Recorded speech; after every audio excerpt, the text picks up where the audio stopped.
Getting started, go to Play Store and download Google Classroom application. If you're a student, your teacher will provide you with a class code to join a class.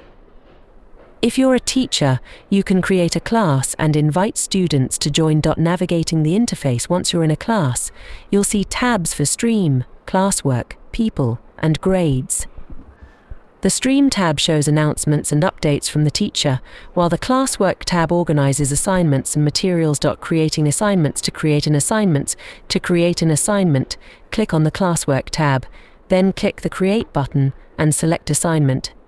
Fill in the details such as title, instructions, due date, and attach any files or links. Posting announcements. Use the Stream tab to post announcements or important information for your class. You can include text, links, or attachments. Interacting with students. Students can view assignments, submit their work, and ask questions through Google Classroom. Teachers can review submissions, provide feedback,